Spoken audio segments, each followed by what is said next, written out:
अस्सलाम वालेकुम। मेरा नाम वकार अहमद है और आप मेरा चैनल देख रहे हैं सक्सेस फैक्ट्स। इमाम अहमद बिन हंबल के बेटे की जब शादी हुई तो उन्होंने अपने बेटे को 10 नसीहतें की अपनी बीवी के हवाले से कि अपनी ज़िंदगी अच्छी गुजारने के लिए ये नसीहतें याद रखना। उसमें पहली नसीहत ये थी कि आपकी जो बीवी है वो आपकी तवज्जो चाहती है। दूसरी नसीहत ये थी कि वो वाज़ेह मोहब्बत का लाजमी मोहब्बत का इजहार चाहती है। रिश्ता बनने से पहले लोग मोहब्बत का या अपनी चाहत का इजहार करते रहते हैं, लेकिन जब शादी हो जाए तो ये बहुत कम हो जाता है, जिसकी वजह से रिश्ते में मसाइल आते हैं। तो दूसरी नसीहत उनकी ये थी कि मोहब्बत का इजहार करते रहना। तीसरा उन्होंने फरमाया था औरत पे ज़्यादा ना सख्ती करना ना ज़्यादा नरमी करना, एक बैलेंस का रवैया उसके साथ अपनाना। चौथी उनकी नसीहत ये थी कि जैसे एक मर्द अपनी बीवी से चाहता है कि वो साफ़ सुथरी नज़र आए, बनी सवरी नज़र आए, इस तरह बीवी भी ये चाहती है कि जो उसका शोहर है वो साफ़ सुथरा हो, अच्छा लिबास हो।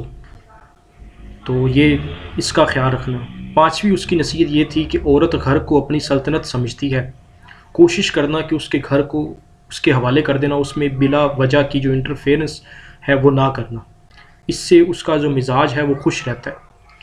छठी उनकी नसीहत थी कि अपनी बीवी के घर वालों की इज़्ज़त करना। सातवीं उन्होंने नसीहत ये की कि औरत बाज़ दफ़ा चीज़ों पे नाशुक्री कर जाती है, ये उसकी फितरत है, इस पे सब्र करना।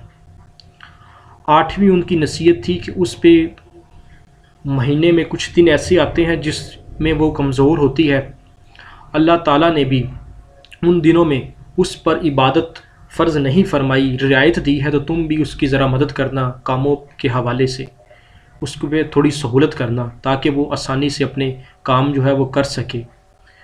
नौवीं उनकी नसीहत ये थी कि अल्लाह ताला तुमसे औरतों के बारे में सवाल करेगा, तो अल्लाह ताला से डरते रहना, अपनी बीवी पे रहम करना।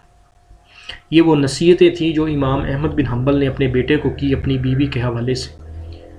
आज हम देखते हैं हमारे आसपास स्पेशली जो ये अज़वाजी ज़िंदगी है, इसमें बड़े मसाइल हैं। लोग बड़ी मोहब्बत के साथ शादी करते हैं और 2-4 माह बाद ही उनके जो मसाइल हैं वो शुरू हो जाते हैं।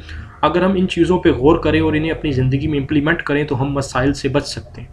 आपके वक़्त का बहुत शुक्रिया।